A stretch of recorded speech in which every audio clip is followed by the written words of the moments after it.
Hello, everybody, and welcome back to yet another episode of Behind Enemy Lines, the football podcast where no one roots for the home team. As always, my name's DT, the resident Cards fan, joined as always by Yazzie, our resident Jets fan, Coxie, the resident Tampa Bay Bucks fan, who's still in contention. So hats off to you. And the New York Giants fan by way of Philly, representing a different location that's not in New England, Uncle Mario. How are you boys doing on this fine evening before Championship Sunday? I'm good. Whoop, doing great. I think Cox is doing better than most of us. Yeah, still in it, man. Yes, I'm ready. Yeah. I'm sick and tired of listening to shit all week. I'm just ready for the game to start. Yeah, good for you. Both you and Jay did pick the Bucks this week. The room was split on that, but you guys, damn, I'm impressed, and you guys proved not to bet against Tom Brady in the playoffs. You think I would know that? Jay clearly has experience with it. I fucking know that, bro. You think I would too? You think I would have learned living here all this time? But nope, I haven't learned my lesson. Let's see how it goes this week. Where'd he go? As a Giants fan, we've learned not to be afraid of fucking Tom Brady because we're the only ones that don't have to be afraid of him. Where did Jay go? Yeah, you've earned that right. I am here. He's just a symbol now. I don't see his video. Actually cuter. Oh, he's so cute. Look at how cute that is. Oh, God. Anyways, boys, now all the names are mixed up, so I think I'm just going to get rid of them. Whatever. Who needs the names? Everybody knows who we are at this point. Oh, he's back. Oh, there he is. I'll put him back. This high quality editing magic that we have. Perfect. So we're going to start, as is our new tradition as of last week, with the shot takes. I believe not a single one of us got any single one of ours right. So myself... Go figure. Myself, Unk, and Cox all have to do 2, and Jay has to do 1. Ooh. To review, So what was Jay's 1? Jay's 1 was Josh Allen would have 0 touchdowns. He did not have 0 touchdowns. He had 1. Yeah, he had 1, which is more than 0. I myself said the Honey Badger would have 2 INTs, but he still had a hell of a game, so yes. I'm fine with that one. And that Aaron Donald would have 2 sacks. Less good. He was pretty invisible most of that game. So I will humbly take that one on the chin. Coxie had Josh Allen with 350 yards and 3 TDs. Not really in the same neighborhood there, bud. And AB with 5 receptions, 125 yards, and a tutty. Again, he was pretty invisible the entirety of that game as well. He didn't really play much of it. So. Yeah, fair enough. Unk said Alvin Kamara would rush for 1 and Breeze would throw for 3. And 3 picks. Yeah, so it didn't exactly go the way he wanted. Does it count? No. Damn you guys. He also had Baker Mayfield with 2 touchdowns and over 50 rushing yards. Also a big fat nope. So, boys, I mean, we make these intentionally spicy so that it looks really good when we make them. And when we don't, we drink. So is it really all that bad? So instead of shots, I'm taking big gulps of McGillicuddy. I will say though, DT, that your Nostradamus about the Honey Badger we should exclude you from this because, dude, you totally. I'm gonna fucking totally suck your fucking weed right now. You totally called that shit, dude. I called that. And that fucking headband right now, I just want to take my shot with the music in the background. I need a hero. I need a hero. It's coming in the fuck of the night. I love it. I also like that fucking lighter, Jay, because he deserves it. I fucking called it. Called that. I called the Bucks run game being the X factor as well. So I'm very proud of those takes from you boys. Dude. I appreciate you boys. Love doing this with you. Here's to you. Salud, you motherfucker, you.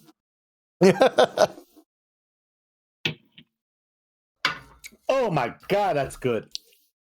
Amazing. Whistle Pig every day. Sponsor me. And you can feel good too with Knob Creek. Yeah, Knob Creek's great. It's pretty damn good. Anybody, the first liquor to sponsor us will be. We'll all drink that shit like it's water the whole time. The first, whoever finds us first. I'll drink it for like water for like half an hour, and then I'm ready to have Jen knit me a fucking Knob Creek fucking penis cozy. That'd be wild. All right, I have number 2 here. Oh, ooh, Yeah, you have to do a second, Mario. I got it. All right, love you, boys. Let's get this rig rolling. Ah, Woo. Perfect. Guys. Now that we're appropriately lubricated for this podcast, let's talk about this week in football. The major news obviously being that the championship games are set. We have the Bucks versus the Pack on the NFC side and the Bills versus the Chiefs. All the games I thought were pretty engaging, generally speaking. None of them were incredibly stinky by my analysis. But I wanted to just kind of go around and get you guys' thoughts on the results, the games, anything you extracted from any of the teams on either end, what it means for their future if they're out, or not get too into it because we're going to have picks later, but how you feel about the teams who are moving forward. I'd be remiss to not start with the man with his team still here, Cox A. Let me know how you're feeling after this weekend. Cox, I can't hear you. he's speechless. I knew he'd be speechless. I knew it. Nothing. There he is. No, he's back out again. He was in, and now he's out. He told me earlier, that he masturbated 40 times. Oh, God. He's really excited, so let him tell you. Go ahead. Try it. No. It literally worked long enough for him to say go to someone else. And then didn't work again. Mario. So I would just I think he just punched out. Mario, take the wheel. Yeah, this is live broadcast. Fuck it. Mario, I'll let you go in his stead. I want him to come in, but I would just say that I thought those games are amazing, but that Chiefs-Bills game was something else. The fact that The Chiefs-Browns? Bills game is this Sunday, brother. No, I'm sorry. I'm talking about last week. The Chiefs game, I thought was something else. I thought Mahomes going out, and then you got Henny coming in. This guy plays like they don't miss a beat. Mm-hmm. So, Anything is possible. Is that a indication of how good they are across the board, or is that just this guy's he could have been a good quarterback, and maybe it's just situational. Yeah. It's one of those guys where you got a good quarterback, but he can keep it going, like say like a Ty Detmer. What a blast from the past. I think it's much more. He did well in a certain situation, well enough. He didn't blow that game, but I don't think he was really all that great, top to bottom. You obviously want Showtime in there in that situation, but he did enough. It was he had that cool moment, diving for the first down, getting everybody fired up, really being a team guy. And I think that's what that'll be known for. That's what he'll be known for. At least when it comes to the story of this season for the Chiefs and for Chad Henne. And that's what I think you got to do when you're the backup guy in any position, but especially in a leadership position like the QB position. Like, put yourself out there, especially in a playoff game. Let those guys rally behind you and showing how much you want to do this just as much as they do. So I think that was really the main point, at least in that game with everything going on. I thought it was really compelling. It was neat. It was one of the only games I actually got to pretty much watch in full last week, and I was glad it was that one because it was really, really good. Jay, what are you thinking? Yeah. No, go ahead, Mario. before I go. Go ahead. No, I was going to say, I mean, I said the Browns. I mean, I said the Bills like a dumbass, but I meant the Browns. Mhm. The Browns, I thought I mean, they were in it. I was impressed by the way they came back and they were in the game. And then when Mahomes went out and everybody was like, oh, he's out. Oh, here they come. Here they come. And then let's talk about the stupidest rule in the NFL right now. I hate it. Let's talk about the stupidest rule in the NFL right now where, he's at the goal line, the ball gets punched into the end zone, and they call it a touchback and the other team gets the ball. It's stupid. It's fucking stupid. It's asinine, and they need to change it. They really need to change it.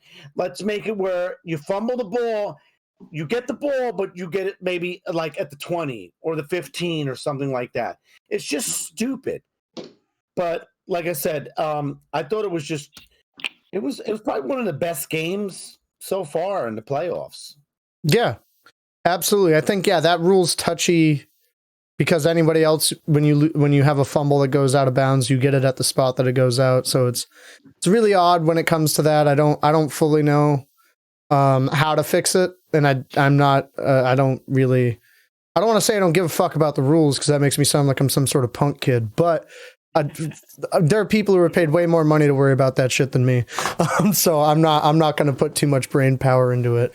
Cox, are you back like full fledged? I was gonna say, yeah. I'm sorry about that. So I've been trying to, like, the last couple of weeks I've been using my the Bluetooth headphones, and it like last week it caused like some weird audio things, but then this week it completely froze up my video and everything too. So I'm just gonna keep with the setup that was working for a while. So that's my bad. Yeah. Yes, I'm back. All right, lovely. We're talking because you were gone. We're talking about Chiefs Browns. So any input you have on that, and then we'll go to your Bucks. As far as that game goes, I think Cleveland can feel proud of where they're at. I mean, I think Baker Mayfield looked good. Like, I mean, he didn't lose them that game. I don't think he wasn't the reason they lost. Like, their defense was why they lost that game. Like, they just couldn't stop a Chad Henne run on like 3rd and 11, 3rd and 16, whatever. Like, that's like Baker Mayfield didn't lose that game for them. He was actually I thought he looked really good. Some of the throws he were making were laser beams that he was just like squeezing in the tight windows. I thought he looked really, really good. And then Andy Reid just got huge balls. That's what I'll say. That's what I gleaned from that, is that man just does not give a fuck. Especially now that he has his Super Bowl title, he doesn't give a rat's ass. He's gonna fucking call what he wants when he wants, and they're scary. They're just scary because they can flip that switch at any moment. 100%. 100%. I absolutely love Andy Reid nowadays. He's like, fuck y'all. I'm gonna do what I want. I'm Andy goddamn Reid, and I love cheeseburgers. And that's he's a coach. He's a coach. Doesn't matter who you root for, but you respect Andy Reid no matter. 100%. You simply must. Jay, let's get your take on this. Yeah, I mean, we all know I don't have a lot of. As far as the Browns, I didn't think they win this game. I'm not gonna lie, it's the fucking Browns. But I think Cox had a good point. Yeah, the Baker Mayfield showed that he can get it done when it matters. I mean, obviously the defense kind of failed them a lot in this one. That's a tough go. I mean, and the thing is, and to Mario's point about the backup quarterback, a backup quarterback can win you a game. They're not going to win you 10 games, right? In the right situation, the right system, a backup quarterback can win you the game. I think we've seen that many times over the years, even like playoffs and regular season.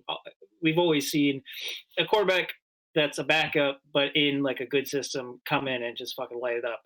The reason he's the backup is because he's not going to do that every week. But when the reason that people are journeyman backups is when they're called upon to do that, they do it. You know what I mean?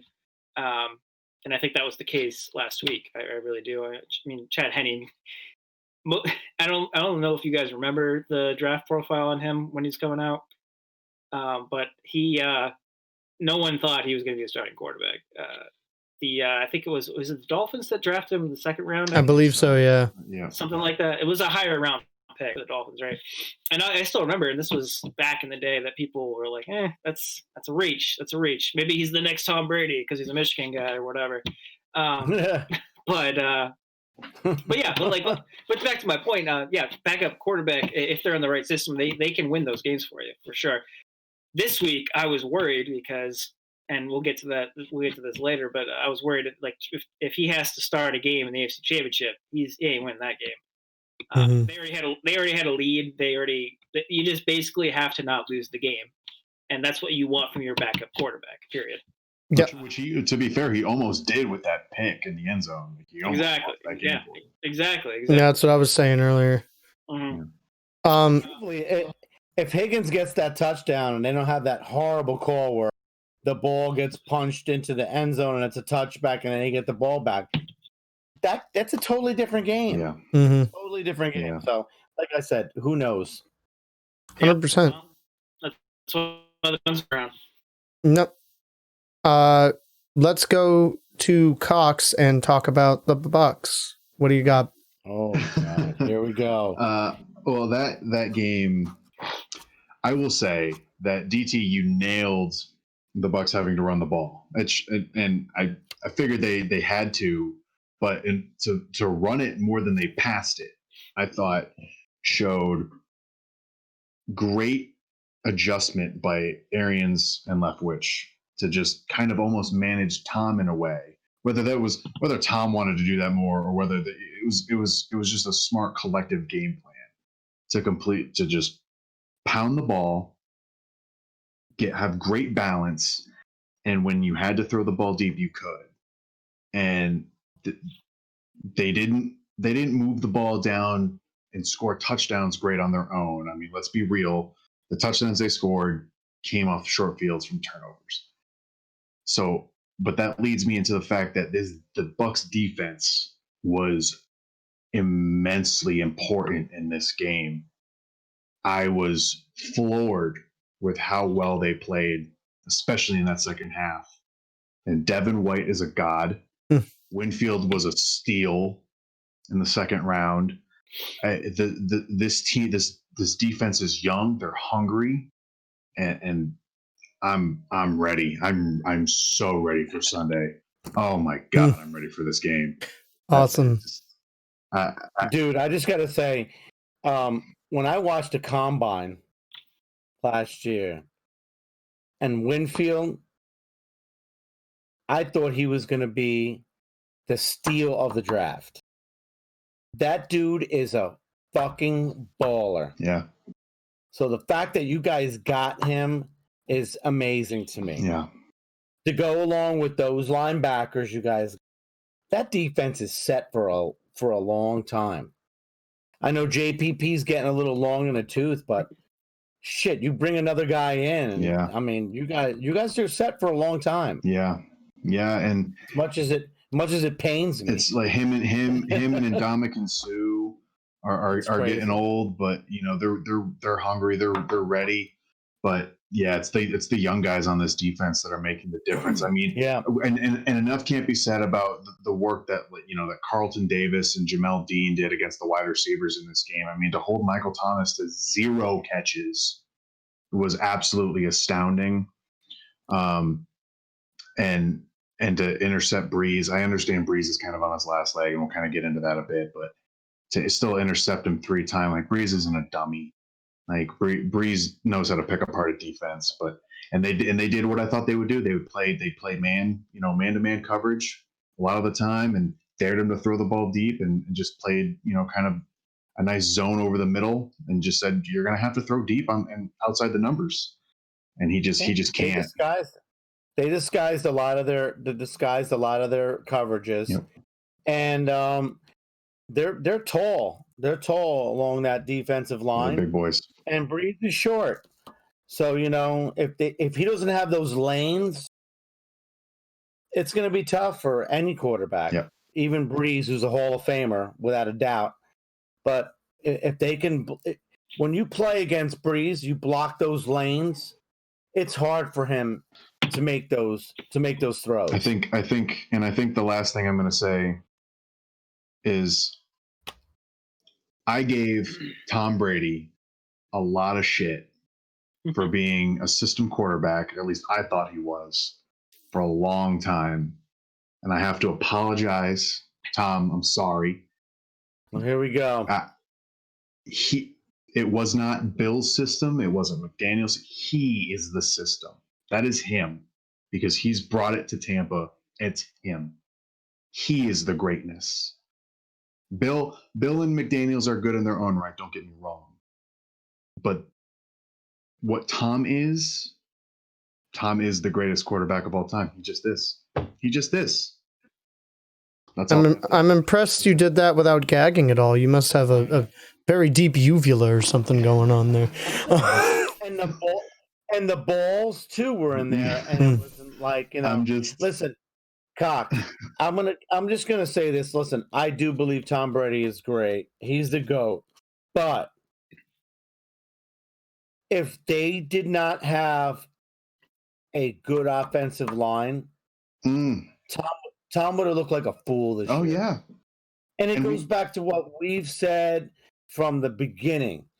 If you don't have an offensive line, doesn't matter who you're back.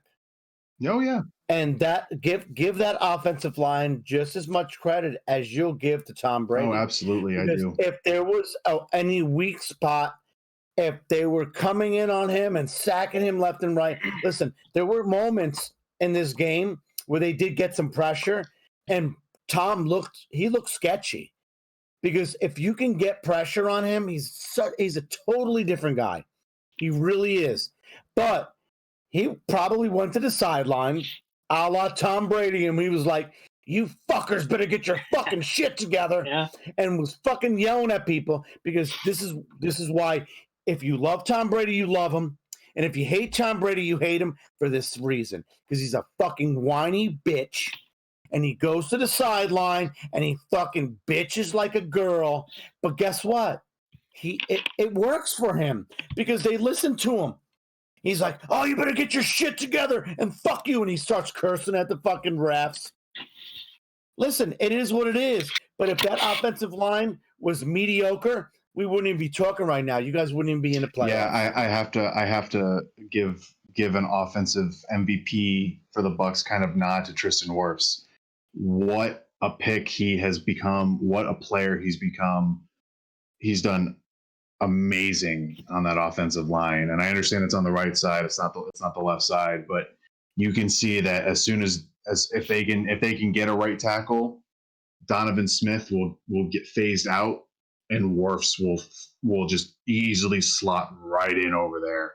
And they'll get like another rookie or something on the right hand side. Yeah, but if you know anything about offensive lines, you're only as good as the guy next to you. Mm-hmm. So, okay, give it to Wirfs, but the guy next to him is good. Yeah. Because if you look at some lines where you have like an all-pro left tackle, but if that left guard is not good, you see the deficiency because they're compensating. Yep. So that line has really come together. Yeah. They really have. Yeah.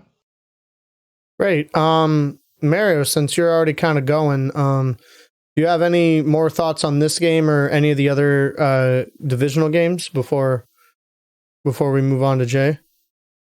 No, just like I said, this game was one of those games where you see like you have the two old veterans going up against each other, but it's just a matter of who had the better supporting cast.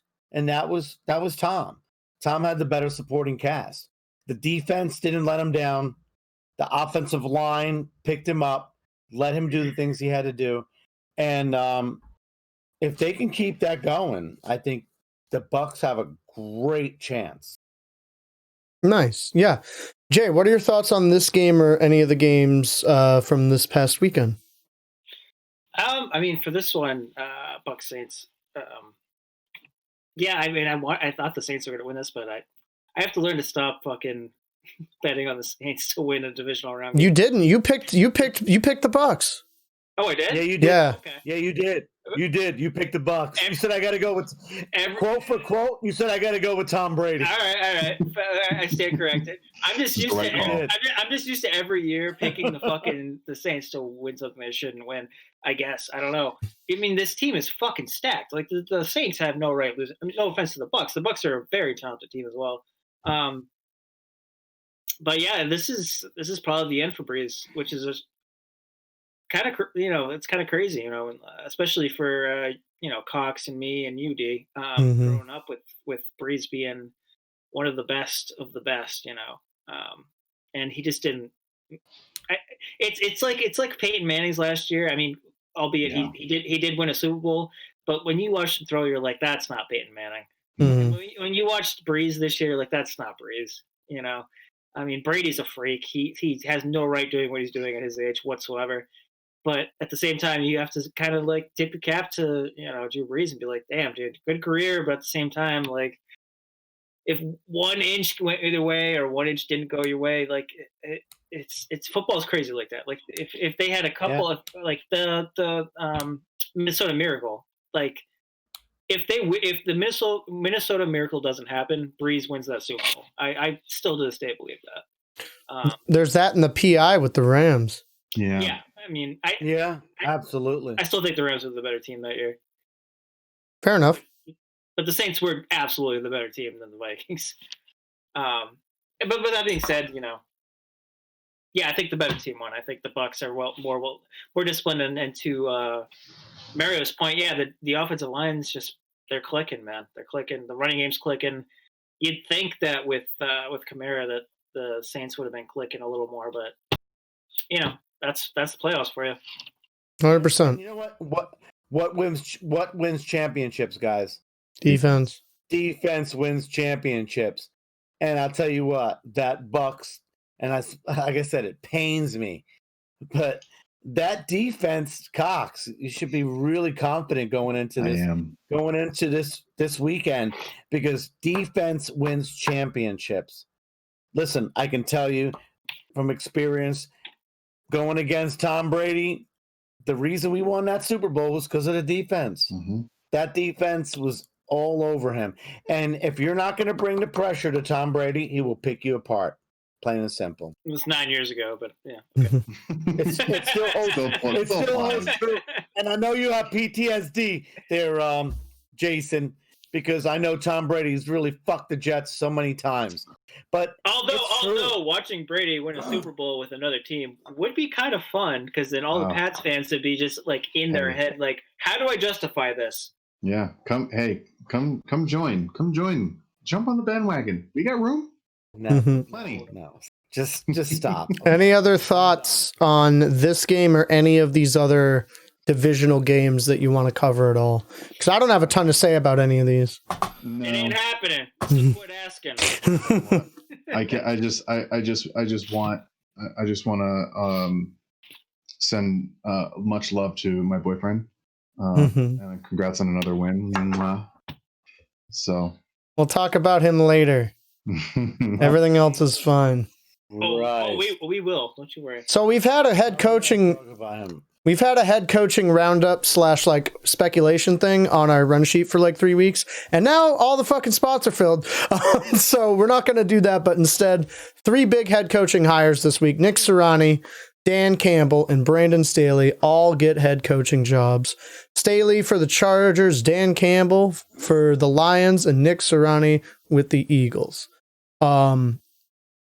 That's a lot to deal with in a lot of ways.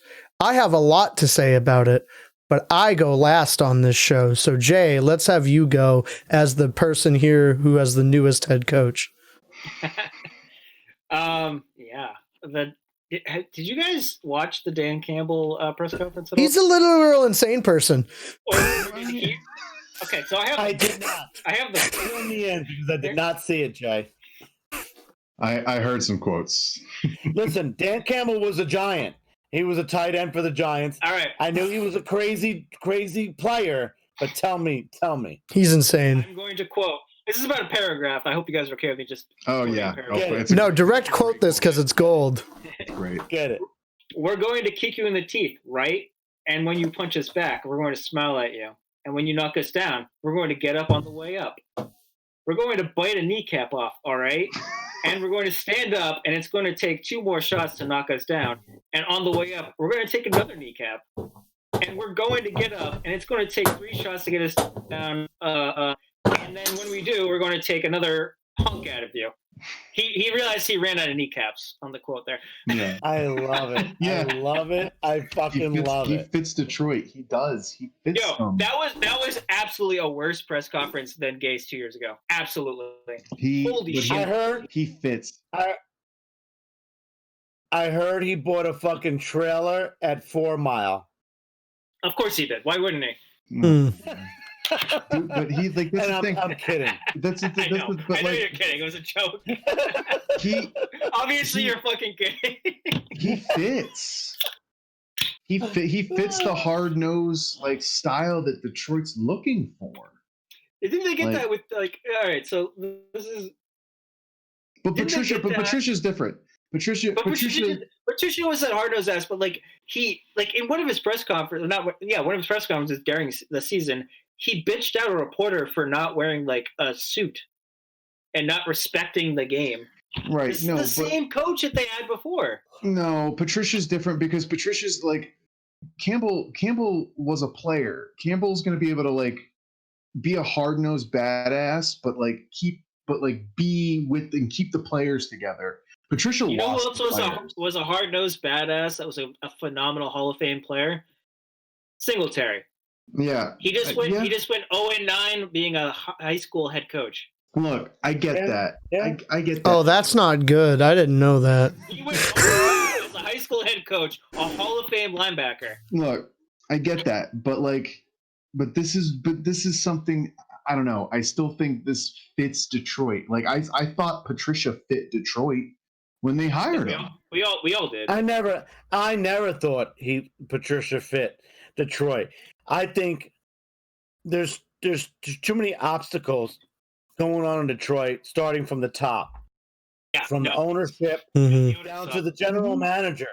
But I will say that Campbell is definitely something they went a different direction. See, so I think every time somebody says different direction, that usually means not the best fucking. Well, yeah, Jay, and you're probably 100%, and that's how I feel. Like I don't know if it's him being like crazy is gonna equal success. No, but give him credit for like at least trying to think outside the box this time. All right, so I'm gonna get my soapbox real quick. This isn't outside the box. Get on there.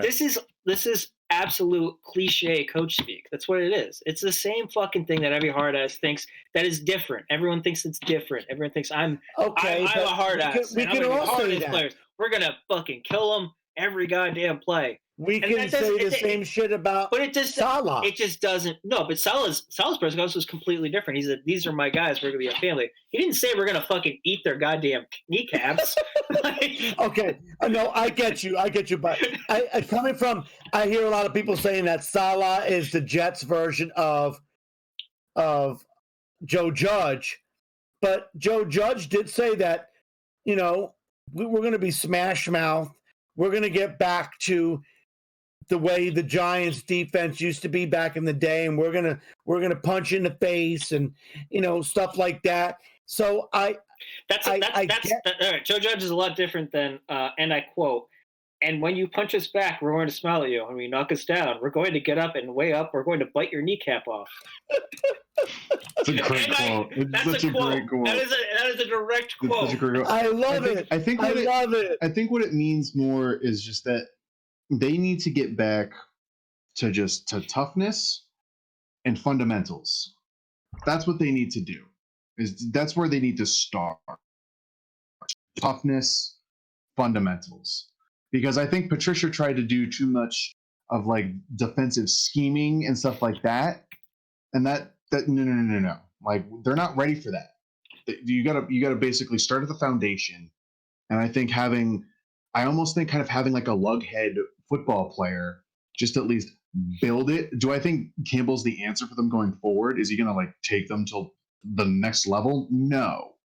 but do I think he's going to like at least get the organization on a path? Potentially. There's potential. I think it's potential there. Okay, I've been silent for too long. I have to jump in here. Go for it. This is fucking awful. This is awful. This is catastrophic nuclear levels of bullshittery here. A, Detroit's a terrible franchise. B, this is a continuation of them being a terrible franchise. C, and I was going to get into this later, but I can't stay quiet about it any longer. The NFL loves to tout the Rooney Rule as this inspirational thing. All these fucking guys are white. Yeah. And it really fucking bothers me. Hey, excuse me. Salah is Muslim. No, I'm talking about the guys this week. I know what DT's saying. Looks like I gotta get a guy and fucking Eric Bieniemy, who's a fucking amazing fucking guy, and he doesn't get a fucking job. How the fuck is that possible? I'm gonna be honest. I'm gonna be honest. Preach, DT. Preach. Yeah. That's he should be a head coach. He should have gotten the Chargers job. That would have been the best setup for him. Yes. They took Brandon Staley. I don't give a fuck about Brandon Staley. But I mean, the enemy, like he's been in this fucking this like coaching tree for like 10 goddamn years, man. He's smart. He's obviously a genius at what he does. Smart as shit. Anybody out of the Reed tree is really fucking good, as we've seen in the past. Like, yeah, no, go ahead. Sorry. He's legitimate. He's a dude. And what bothers me is all these other people that they interviewed that probably would have been good for that position in Detroit, the Codwells, the Marvin Lewises, guys with head coaching experience. Like, whatever about trying something new and fresh. It bothers me that these veteran head coaches who, by most definitions, wouldn't be seen as bad hires were passed over for these fucking dudes, unknown quantities, whatever. And like, I'm not normally this white knight fucking racial equality guy, but something fucking stinks with what's going on with these.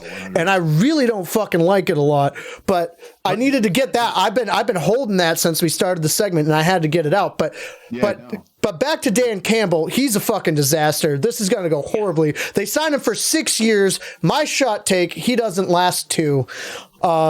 Book it now. Yeah, you won't get any oppositions from me because I would actually say he doesn't last a fucking year. Double shot take. Detroit's the worst team in the league next year. They have the worst record. It's pathetic. If Stafford's gone, then yes, they're absolutely the worst team in the league. Dude, it's pathetic, and I don't understand why. Name one good player on the Lions, Cox, that you're like looking there thinking. Oh, I'm trying to think of like a team that would be worse than the Lions. It's really hard. I'm doing like logarithmic equations. Nobody is worse positioned for the future currently in the NFL than the Detroit Lions, and I fully believe that after this hire. If Houston, do you know what can make it might be worse? You know what can even make it better? If Dan Campbell hires Adam Gase as his offensive coordinator. Oh my God. I'd love that. You won't. I'd love that. But I had to get on my soapbox about Dan Campbell. I think that's fucking terrible. And about the lack of representation. Even though the NFL talks about how fucking great they are with their Rooney Rule and all this other bullshit. Terrible, dude. I'm done with that. There's still Sirianni and Staley to talk about. Somebody take it away from me. I don't care who. I just can't have it. So talk to me. Yeah, go ahead. Talk to me about Cox. You probably know. Talk to me about the guy who was hired in Philly as a Giants fan behind enemy lines. The Eagles are our biggest nemesis. Who's this guy? Supposedly he's from the Titans. From what I read, no, he's from the Colts. Yeah. Oh, sorry. Yeah. Yes, the Colts. But he has that tree where he was with a few different teams. He was with the Eagles, I believe. So he was the offensive coordinator for the Colts for 3 years. Wide receivers and quarterbacks coach for the Chargers from 14 to 17. That's his resume. Okay. He's he's been with Andrew Luck, Jacoby Brissett, and Philip Rivers. That's like the main group he's coached. And I guess the idea is that he can fix Carson Wentz. I don't get it. I don't because this is like a weird. It's almost like they're not picking a quarter. Like they're not deciding a direction. They're like, here's a coach that he can pick the direction, and then if he picks the wrong direction, they can fire him. They're basically just like pushing blame day one to this guy. That's what they're gonna do. And if it works, great. More power to you, I suppose. But I don't think it's gonna. I just don't see this working. Carson Wentz needs to leave Philadelphia. He's broken there. He's not gonna work there anymore. But you've hamstrung yourself with this contract that no one's going to want to trade for or pick up when there's other pieces on the market. Like basically whoever you're going to trade Carson Wentz to is the team that's like pissed off because they couldn't trade for Deshaun Watson. That's who you're going to trade him to, pretty much. Mm-hmm. So New England. Probably, probably. And you're probably gonna and you're probably gonna have to eat contract. You're probably gonna have to eat like a good amount of that salary. So you're fucked either way. So you're not going to be able to build a team around like what pieces you do have get hurt all the time. Like your wide receiver core is just full of guys that are injury prone. Like I just don't see the logic here other than having a scapegoat. They basically hired a scapegoat. That's what I see here. Yeah. I don't know the guy. I've never heard of him before, but I will say that going off of what they did to Peterson was he was a puppet, and basically they were telling him what they wanted. They were like, "Oh, we're going to draft." If you ask Peterson, he wasn't on board with Hurts. No, drafting Hurts. I don't think so. A lot of people were like scratching their head. They were like, what the fuck? We just paid this kid, Wentz, all this money, and we're going to draft Hurts? So to me, it's just they want a guy. To me, it reminds me of baseball, how baseball has become where the general manager is basically the manager. He's the manager. Yeah. You have a manager. He's basically your, he's the guy in the dugout, but he really doesn't make the decisions anymore. You have a guy who's like, oh, well, you're going to play him in outfield because we pay him all this money. So to me, it just seems like that's what's going on in football now. And Peterson, he was pissed off. I was mad at him because when the Giants had a chance and everybody was mad at Peterson for putting in Sudfeld, and they were like, "Oh, this is fucking bullshit." Turns out it wasn't his call. No. It was the management's call. I called that. They were like, "Oh, you did, fucking DT Nostradamus. You called it." And I was just fucking livid. And even Joe Judge came out and was like, "Well, it would never happen as Mia." And then he realized, well, after everything came about, yeah, well, it wasn't Peterson. It was Jeffrey Lurie. Yeah. He's turning into a Jerry Jones. He's, and it's sad. It's really fucking sad. Peterson needs to be redrawn for like a T-shirt or something as Pinocchio, because that's pretty much what he was. Mm-hmm. Like he wanted to be a real boy. He wanted to make just independent decisions. And when he lied about, what happened in week 17, we all saw his fucking nose grew to the size of a goddamn oak tree. We all saw it. Mm-hmm. But he wanted to be a real boy, and the fucking puppet master said, no, fuck you. Like, that's not how this is going to go. And so he fucking made a new puppet. That's basically what this is. This is basically this is a Disney movie just writing itself in real life. So you like the hire? I think it's great for the it's great for the owners.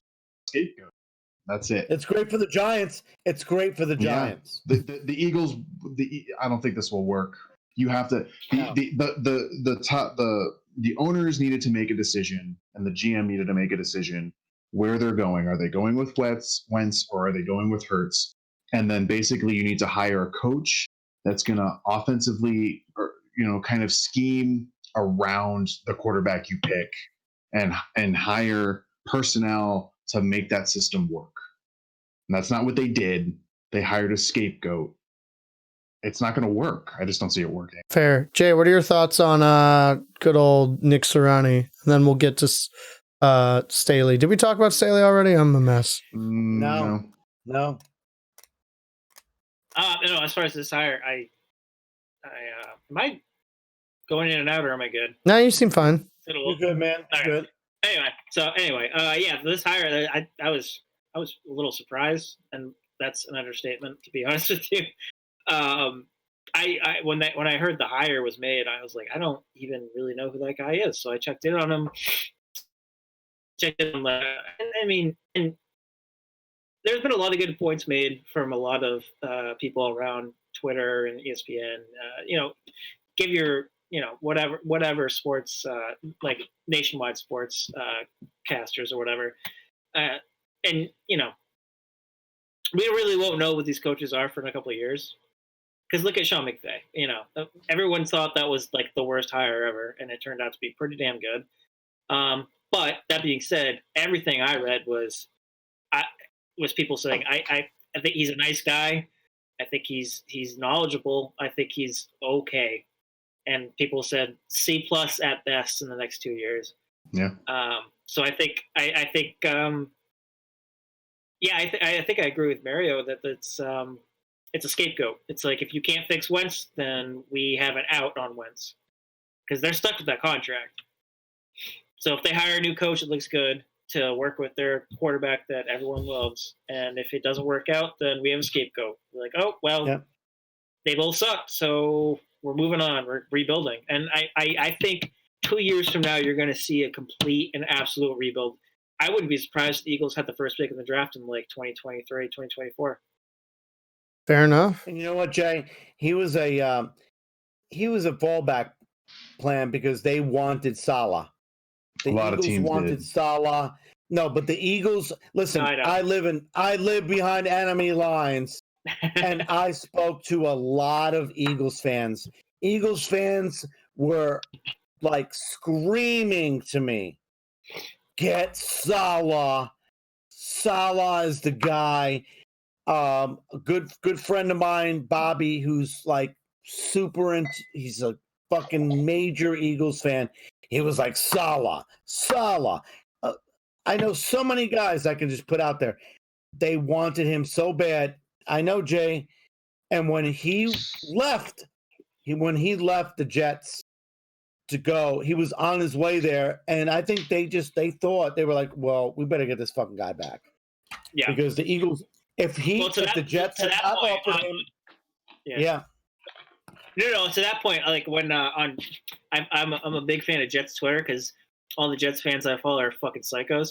The minute he left Florham Park, everyone started freaking the fuck out. Yeah.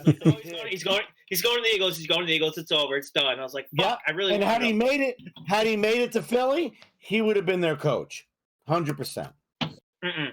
Man, he went to the Philly head-ups were down in Florida, and they chartered a plane for him to go to Florida. He did the interview for Philadelphia. He did the interview, but he chose the Jets. He chose the Jets over the Eagles. So let that sink in for all you Eagles fans out there. Oh boy, anybody got anything poignant to say about Brandon Staley before we move on? He's a good coach. Yeah, he's a good coach. He deserved a shot. Yeah, agreed. He might work out. Maybe, I don't know. He doesn't have to go far. Yeah, I like. He should have been the pick. But... He's out of these three. He's the one I like the most. Yeah. I want you guys in order. Eagles, Chargers, Lions. With these head coaches, I want what you think their record is at the end of next season. And in addition, when I go to you, tell me if you think Bieniemy gets a job, and the only spots left Houston, so I guess that'd be where he would go. Or if he goes somewhere else on one of these new staffs, which would be really fucking weird. But let me know if you think. Let me know if you think. I want the records of those 3 guys, and if you think Bieniemy takes the Houston job, and we'll start with Mario. Shit. I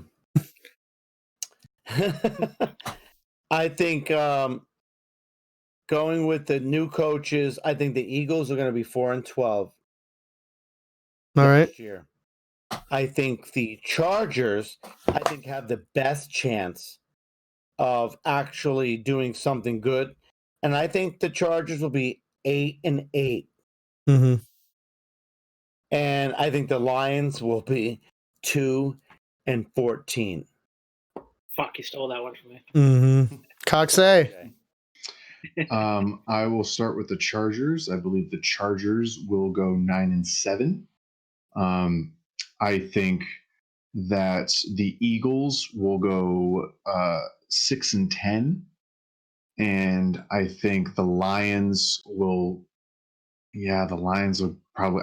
I'll go 3-13. Gotcha. Jay. Yeah, I think that I'm gonna. If the Chargers are healthy and That's the the thing. defense is intact, and that's a big if. That's a big if. Yeah, I think they have the potential to go 11-5, 10-6. I think I'll go 10-6 just as a hot take a little bit for the Ooh, I like it. Eagles. I think they go 5-10. Yeah, I think I agree with you, Cox. I don't think there's a whole lot of wins on there with that. I mean, he's just not that good. And Lions, yeah, I'm gonna go. Yeah, they're gonna win 2 games next year. The Lions. So 14. somebody in all 3 of your iterations, I think, said all of my. Oh no, 2-15 next year because there's the extra game next year. Oh, okay. Oh fuck! I forgot. I completely forgot about That's the right. extra game. I forgot about that too. I love it. Love it. Damn. Fuck! I got to do extra math for each one. Then Yeah, somebody.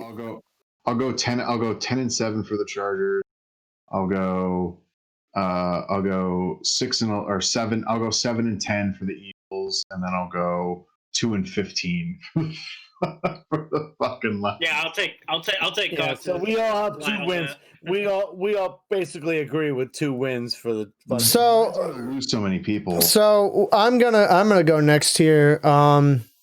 Give me. What would it be? Give me dead ass. 9-8. Fuck it. 9-8 for the Chargers. They have a winning season.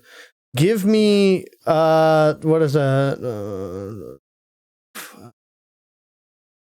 4-13.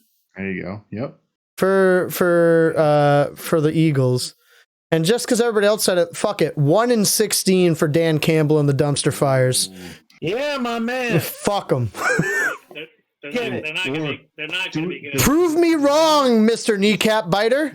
Does anyone want to do the shot that they are the first team in history to not just go 0-16, but also go 0-17? I'll take it. Yeah, I'll do it. I'll do it.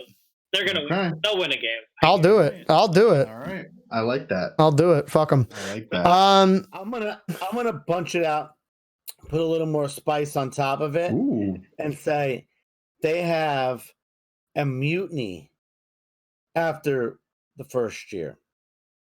That he comes out, he's so fucking crazy to the fucking team, and they're just like, "Fuck this guy." There's a mutiny. Guys want out after. My absolute favorite part of that interview was when he had to pause to realize that he ran out of kneecaps. He's like, then we're gonna bite something else. Yeah. It's like It was like, yo, this guy. anybody see the movie Grease? Yes. Yeah, it's unfortunately. Where he's like, Yes. and we're gonna roll around, riddle apart. Real quick, there's one job left. Does Bieniemy take the Houston job? Yes or no? Jay. No, Oh my he God! shouldn't. No. Listen, I think it was delegated to me. I did ask Jay first. Here's the thing. Yeah, Will he Jay. take it? Maybe. I think it's 50-50 at this point. I asked you for a yes or no. Never mind. Mario first. Well, Mario's going to go like, hey, look, here's the thing. Yes, he takes it No, because he's been passed over too many fucking times, and he's going to prove himself. And yes, and Deshaun stays there. So yes, he say yes. No. So you say yes. Cox says no. Jay, do you have a definitive answer? No, he doesn't take it. No, Take it. I also don't. His face. I also don't think he does either. One of these other guys is going to blow it in 2 years and he'll have a job anyway. Exactly. Oh, God. Or next year. All right. We did 55 minutes on This Week in Football, boys. So let's move on to the games. Luckily, there's only 2. I'm going to go again to the only man who has a team still in this fight. You take the lead, Mr. Ryan Cox, on Bucks versus Pack. Real quick for the viewers.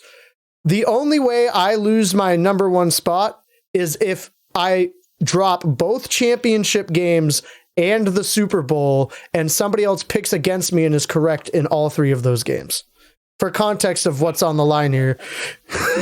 Well, I think we all know for both these games which way I'm going to pick. You weren't as invested in these picks when you were losing, but... I never was losing. I've been number 1 the whole time we've done this. That's true. No, you weren't. No, I was number 1 for like fucking 5 weeks. Maybe 3 weeks. You are right. I forgot you were number 1. I will concede. Oh, how quickly you And fell. Spicy up in here. And you were like, oh, the picks. Yeah, here they are. Oh. And now you're like, fucking, yeah. That's not true. It's with anything that you do for long enough, you become invested. You wouldn't know that as a Jets fan. You haven't had anything to invest in years. Sorry, have we made the same amount of conference championships in the last 20 years? No? Have we? Damn. Yes, we have. Was it 2? Yes. I think Jay just basically told the number. you. We won one of ours. Did you win one of yours? That's true.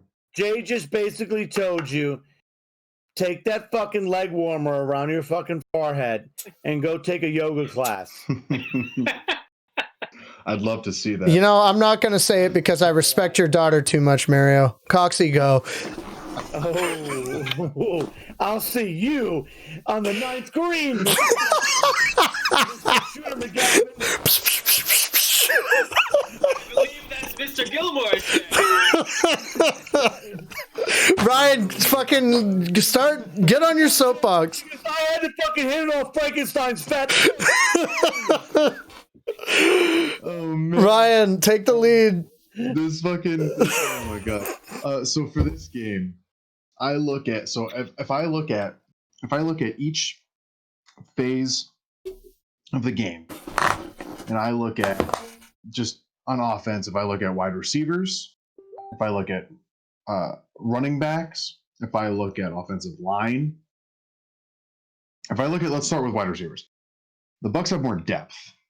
Do I think the Packers have a better top guy? Yeah, Devontae Adams is better than Evans or Godwin individually. But in terms of the depth, the Bucs blow them out of the water. Completely blow them out of the water. In terms of the running game, Aaron Jones is better than Fournette or Jones individually. But the way that Jones and Fournette have worked together for the Bucs running game, that's almost a push. The offensive lines also kind of a push. I mean, actually, you know what? I might even get Tampa just because David Bakhtiari is not going to be there, and I understand that wasn't too much of a factor, last week. But that's only, again, it's the same. It's the same with like a backup. Your backup left tackle is only going to get you so far before the mistakes are going to be made and they're going to be costly. Bakhtiari is unreplaceable. Like he is a god at the left tackle position, as shown by the contract he received. And the quarterbacks Rodgers, Rodgers is better. Rodgers.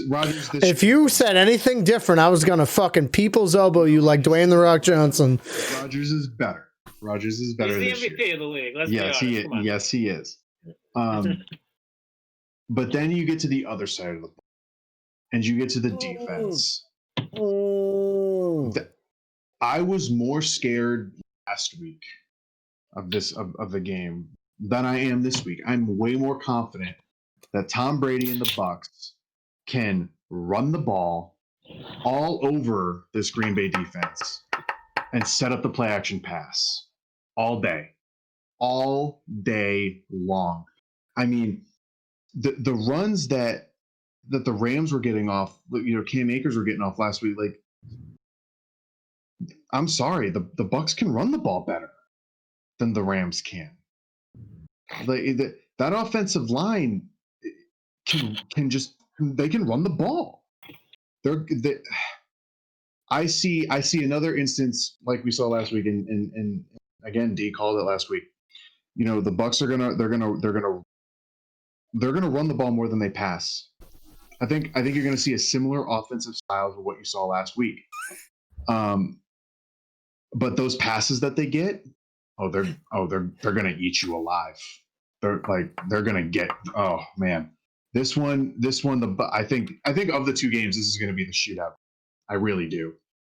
But I think this is gonna be the one where the Bucs just take it over late, like they did last week, and it's gonna be like a 35-24 kind of affair. And I just don't. I when it comes down to it, Tom Brady's gonna make the better decisions. And the analogy I actually heard was that Aaron Rodgers is kind of like the Oscar De La Hoya of the NFL. He's there, the talent's there. Wow. You want him to be good. Wow. You want him to be good. But when it comes down to it, when it really comes down to crunch time, he makes the wrong decisions. And the Bucs defense is going to get to him. They blitz so much, and they do get home. And in week 6, you saw that. In week 6, you saw them get to him. They made mistakes. The only difference with that is that the Packers came into that game. They kind of, they had this offensive style of just fucking running and gunning. And they basically just said, fuck you, we're not going to change a damn thing. And the Bucs said, oh, no, that's not going to be here.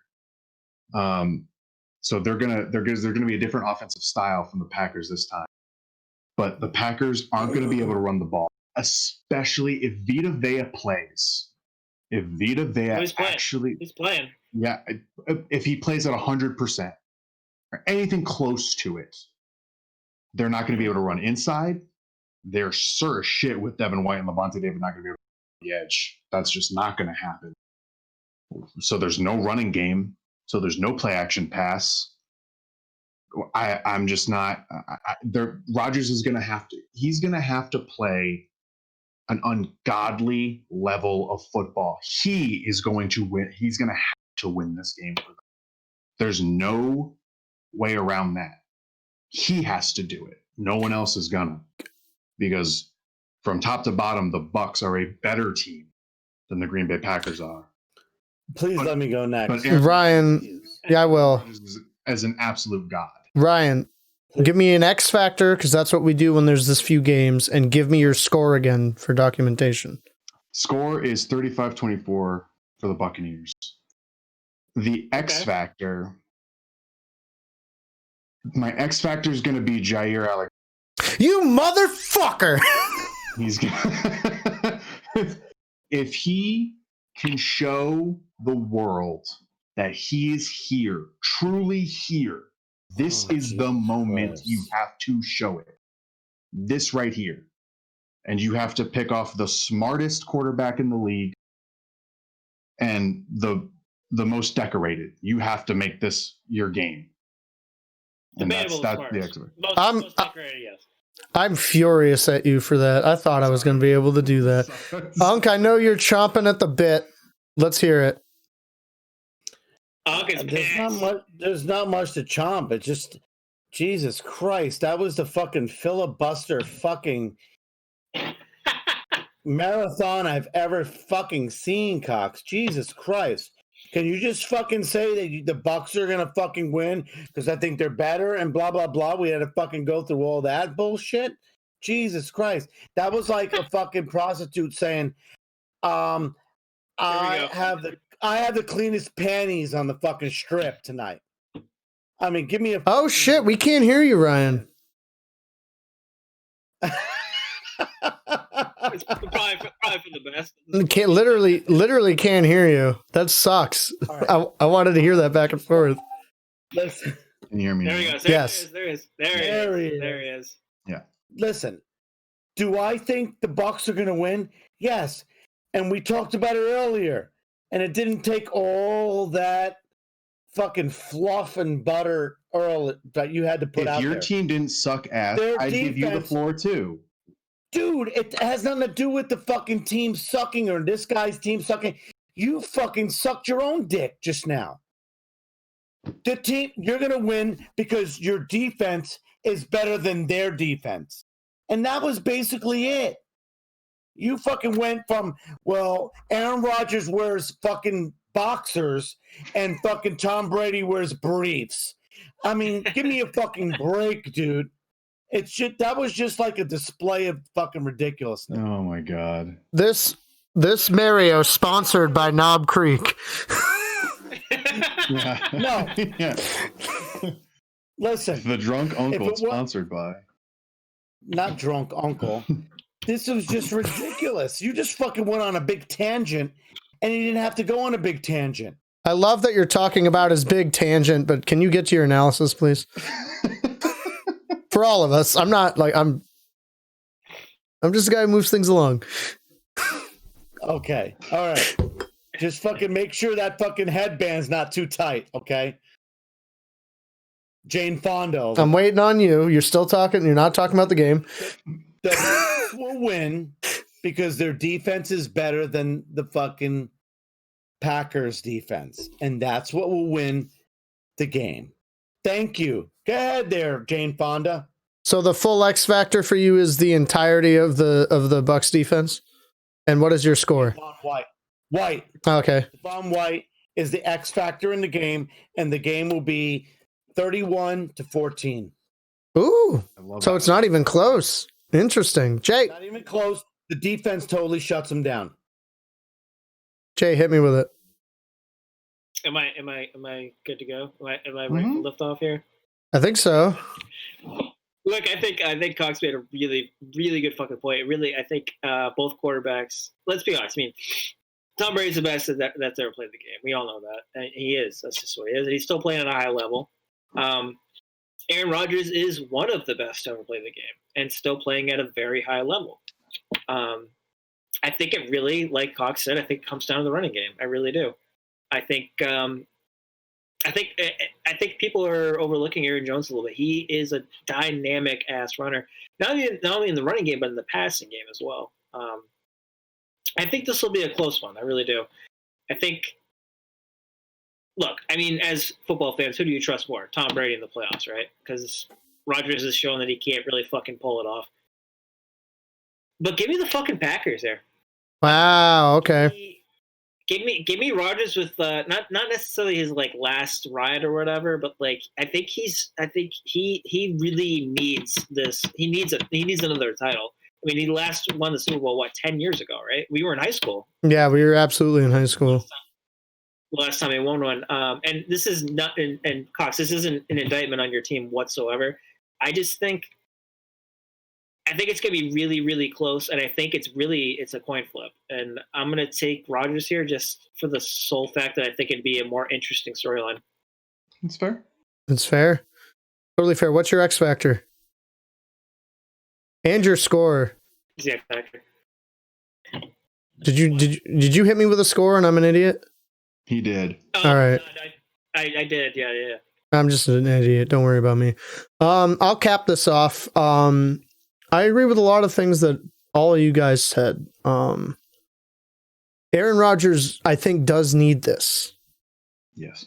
I don't think it necessarily means he gets this. Because Tom Brady in the playoffs, I bet against him once already this year and he fucking made me eat crow. I'm still on the fence as I'm talking about this. So there's a lot to consider. But for me, the major X factor in this game is one Ndamukong Suh. He's always had Aaron Rodgers' number here. And if he continues to do so, he's going to be the leverage that the Bucs need to win this game and make the Super Bowl and have that be hosted in Tampa and have it be a big home field thing for Tampa people. And that story is very, very compelling. And if Ndamukong Suh does that, the Bucs are punching their ticket to the Super Bowl. Top to bottom, the other things we talked about, the defense is better, and I do think defense wins championships. Jair Alexander was going to be my X factor. If he does well and he takes care of his assignment, the Pack very well could win this game. And like Jay said, this could be nearly a coin flip, and the storyline of Rodgers really getting this one and cementing this season as the hello, remember me, like I'm still really fucking good at this shit, is entirely possible. That being said, for all the reasons I've mentioned, especially betting against Tom Brady in the playoffs is not a mistake I'm going to make again until he proves me wrong. I'm going to take Tampa here. The other major reason I picked that is my entire NFC bracket got busted last week. So these are two teams I picked against. I had neither of these teams being here in this championship game, so I had to go with my gut based off all this other stuff instead of the meticulous plan that I kind of had for the bracket. So give me the Bucs. Give me 34-24 Tampa. Yeah. I think it gets away from... No, go ahead, D. Sorry, I cut you off. I was going to say, I think it gets away from the Pack at the end with like a big desperation turnover. Aaron tries to play hero ball, throws a key pick, probably to Winfield, that seals the game and gives Brady time to get another cushion score on the board to make it a 10-point game. What were you going to say? Just one more point before we move on. 100%. Just because I have one. You brought it up just because of the point on Suh. I think Suh absolutely could be the X factor here. But the thing that worries me about Suh is that he is like he pins the ear back and goes for the quarterback all day long. He's almost a liability in the run game. Mm-hmm. So if they stop Aaron Jones, then yeah, he's gonna be an X factor. If they can't, he's gonna pin his ears back and fucking go for the quarterback. Well, my thought process, I get what you're saying. My thought process is if Vita Vea is healthy, you switch out Vea on the run downs and Suh on the pass downs, and that eliminates all problems you got. JPB can be versatile and be that other tackle guy in that spot, who you can flex to, but I think that's the way I would mitigate it. Not that I know anything. I'm just a guy in a room. No, I completely agree. I thought it was a good point that it depends on how the game unfolds as far as Suh being the X factor. 100% fair. Anybody have any other comments they want to make before we move on to the AFC title? Real quick, I just want to. I think we should all pay respects to the loss of Ted Thompson for Green Bay and that organization. That man built the Packers and kept them built for a long time. He sure did. Here's to you, Ted. Cheers to Ted. Cheers. Rest in power. Very good. Very poignant, Cox. Good work out of you. You're always good for that.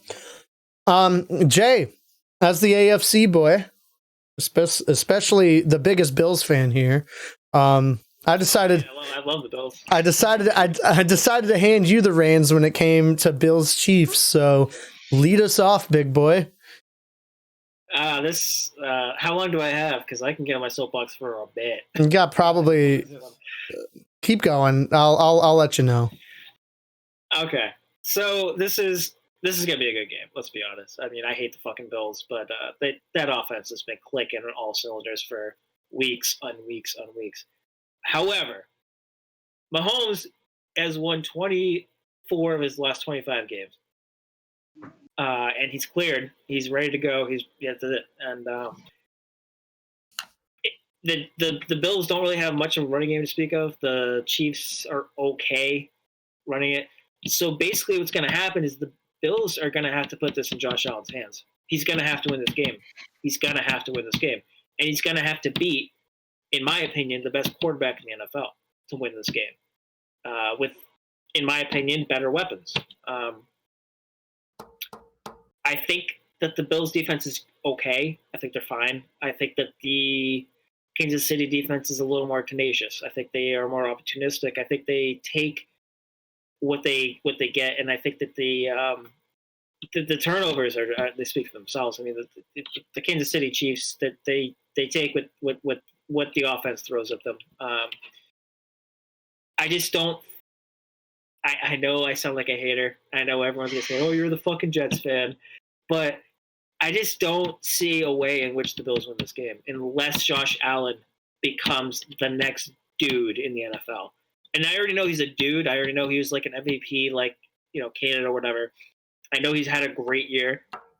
But in order for him to win this game, he's got to be the dude. He's got to be the best quarterback in the NFL in order to get the Super Bowl. Can he do it? Maybe. I don't know. I think it's possible. But in my mind, I'm taking Mahomes all fucking day. And I got the Chiefs winning this one 28-21. All right. Gotcha. Who's your X Factor? Mahomes. Gotcha. Unc. It's gonna be a quarterback shootout. Unc, what do you got? I respect Jason's take on this game, but I think it's the Bills' time. I really do. I think to really put your eggs in a basket with Mahomes after he's coming off concussion protocol, I think it's just too premature. I think the Bills find a way to pull this out. I just think it's their time. They've been fucked so many fucking years. And I just think it's their time. And believe me, I'm not a Bills fan. I don't give a shit about the Bills. But I just think it's their time. Give me the Bills 21-17. And Diggs is the X factor. Yeah, it's fair. All right. He's the fucking X factor. Love that. Cox, hey. I think we all know who I'm going to pick. So, a couple things. Coxie, I got a really good birthday present ready to roll for you come March. Excellence. A couple things. So Mahomes, he's been cleared for concussion protocol. That's great. But the other thing we're not talking about is the toe. That turf toe that he has on his plant foot is a big deal. That's going to limit him. Whether that be him getting outside the pocket, running the ball, whether that be him sailing throws because he's not going to fully plant on that foot. That's going to be it. That's, for me, if I can, that's going to be my X factor. Oh, sure, yeah. Patrick Mahomes' turf toe, that works. Is that toe. Because that toe is going to dictate that. I thought Jay would be the Rex Ryan fan here, but continue. if he can't plant right, and if he can't run or get outside the pocket, then he's not Patrick Mahomes, and he's not the best quarterback in the NFL anymore. Then he's just a pocket passer, and that's great. He's a really good pocket passer. But what makes Mahomes is his ability to get out, extend plays, and run. And Josh Allen's 100% healthy and can still do that. And this is going to be a pass fest. Both teams, that's what gets them here, is throwing the ball. One thing, though, is, and I want to ask you guys this.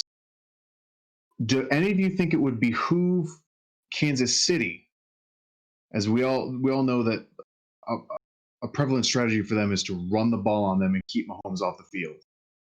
Would it behoove Kansas City to do that to the Bills, try and establish a run game and keep Josh Allen off the field drinking Gatorade and slow the game down? Does anyone think that's... I would maybe behoove them. It's not in the Kansas City style. Right. But does Andy Reid give a fuck? I don't know if he gives a fuck or not, but that's not how he plays. Right. I don't think he would do that. I know. It's not his playbook. I know. It's just an idea. Yeah, I mean, look. Here's the thing. I mean, Cox, I know you. Here's the thing. I hate the Bills just because of my fandom, and that's fine. And the Bills are really good, but it's going to be a shootout. You're not beating the Bills. No, I know. Without a shootout. I mean, you were gonna. Andy Reid's gonna fucking air it out. He's gonna do that. He has better weapons. He does. Don't get me wrong, the Bills have really good weapons, but the Chiefs have the best weapons in probably the NFL, and they're gonna air it out, and they're gonna say, "Hey, beat us, do it." You won't. See, I'm not necessarily thinking like a power run game. I'm thinking like jet sweeps with Hill and Hardman. Oh yeah, and like well they're gonna do that. That's what they do. Creative ways to run the ball more and throw the ball less and make it so Mahomes doesn't have to do as much on that foot. That's literally their own. But still you can still slow the game down and eat clock without having to throw it all the time. And like it, I'm sorry, man. No, continue. No, I was just gonna say, I picked against the Chiefs last week because their defense has been basically pedestrian, 9 times out of the 10 throughout the season. But they showed me something last week. Yeah. They showed me that they can get after the quarterback. And that, to me, I think that's going to be another X factor. That defense has really come around.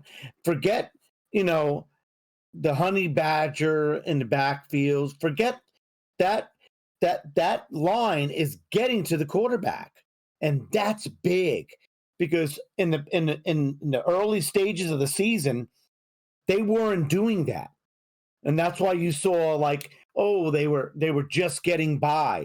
They were winning, but they were just getting by because that offense was squeaking them by. But now you see the defense is starting to put some pressure. So to me, that's going to be the X factor this week. It's going to be if that Chiefs defense if they show up, it doesn't really matter who's going to be out there. And what capacity is Mahomes this week. I think that defense is going to take them. Fair. Cox, you have any more points to make before I go? No, go for. I'll just give you a score. I think the Bills will win this 27-20. Fair enough. I think that's a great score. Of course. Hey, you take it easy. I much like the other game, my bracket wasn't fully busted with this one, but this one's a tough one for me to call. And I'm still not fully secure on a team either way. Bills are super hot right now. They really are. They've been firing all cylinders for weeks. And I think there's something to be said for that. Andy Reid came off a bye week and won the game like I said he was going to. Tyrann Mathieu had a game like I said he was going to. The thing I didn't anticipate was everything that happened with Pat Mahomes. And his toe is a huge factor, like you said. And he may have cleared protocols, but how susceptible is he to getting his bell rung again? Yeah. Still, there's something to be said for that. So I'm not. I mean, again, I don't fully know. I'll make a shotgun pick here at the end of all the points I'm making. My major X factor are the two safeties for Buffalo, Jordan Poyer and Micah Hyde. They're the best safety duo that Kansas City has gone against all year. A lot of the KC offense is lining up Tyreek Hill in a slot and having him run across the field and beating his initial coverage and having a safety who's just not good enough to get there before the ball gets there.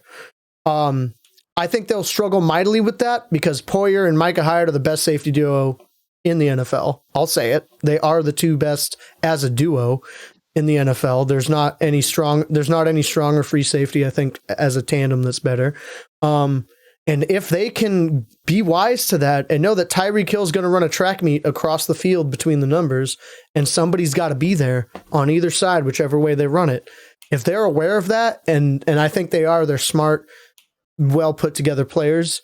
And if they step up and they do that, then the Bills will win this game. They will, but it largely depends on those safeties and how well they read that weird stuff across the middle with Hill and covering Travis Kelce, which is an unenviable task for any linebacker or safety or whoever. But if there's a duo that can do it, I think it's these two.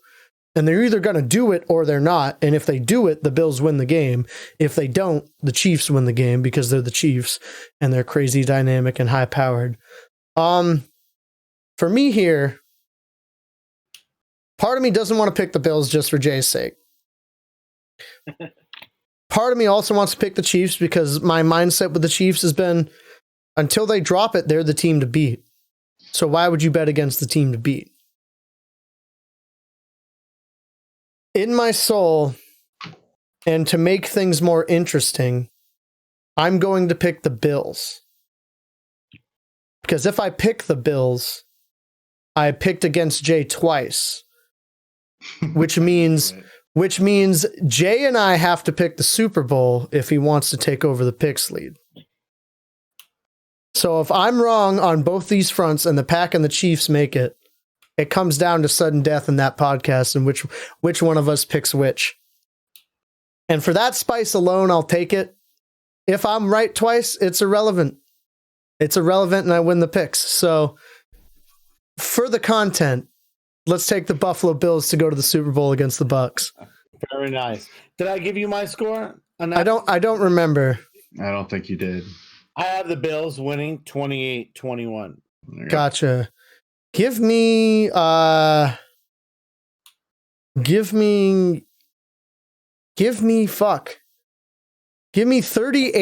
I will not do Give me all the fuck, first of all. I'll be right there. Give me 38-34 Bills.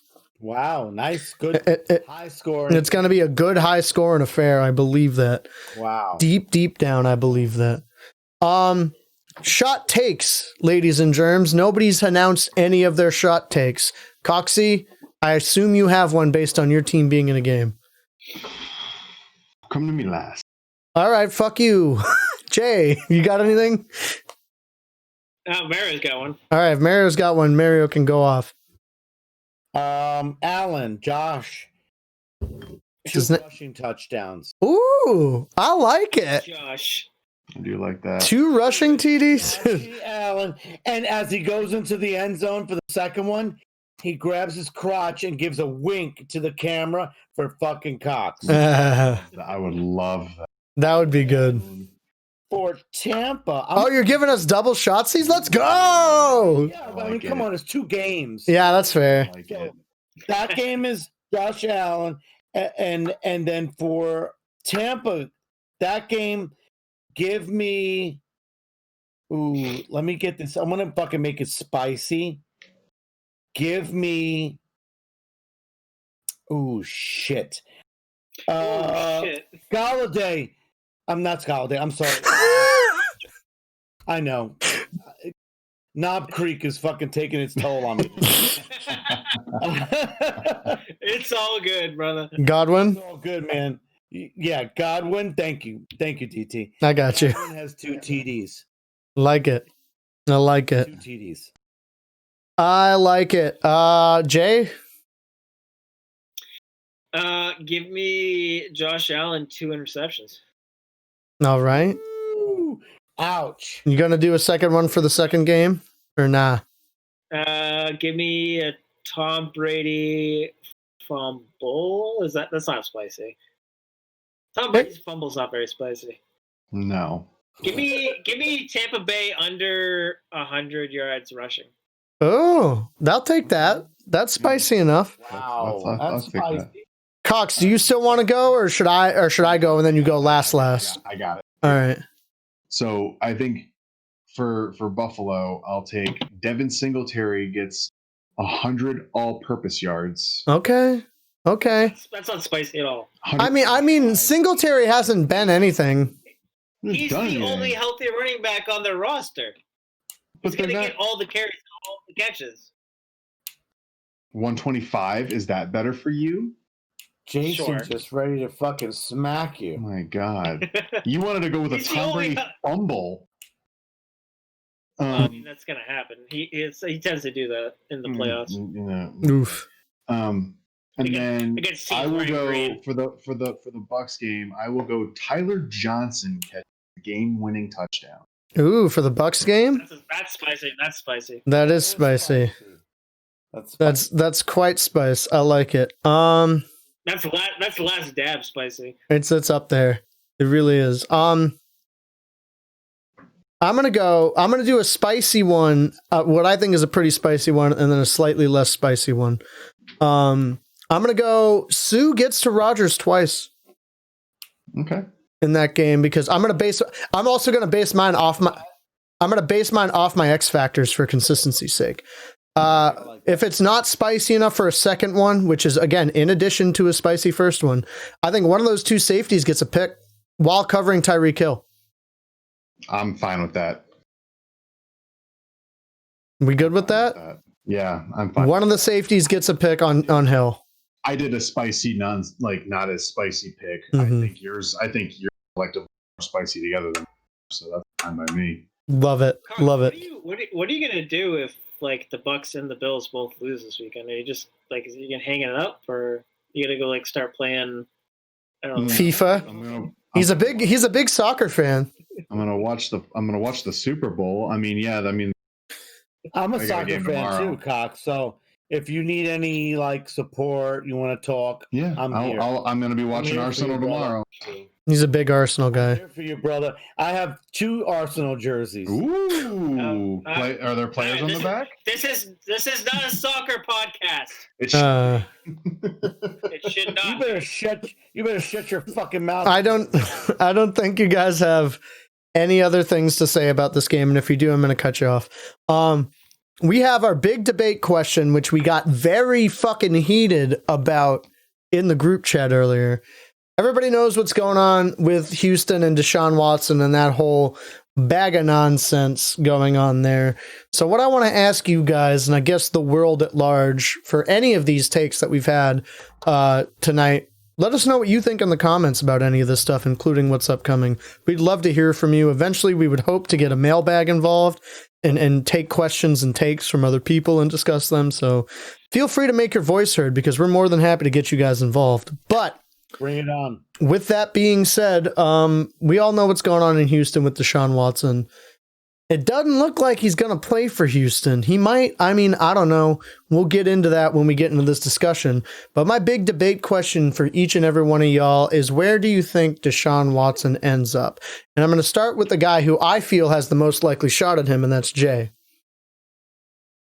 Oh, I don't know about most likely. Most likely out of all of us. I meant out of the 4 of us. Oh, okay.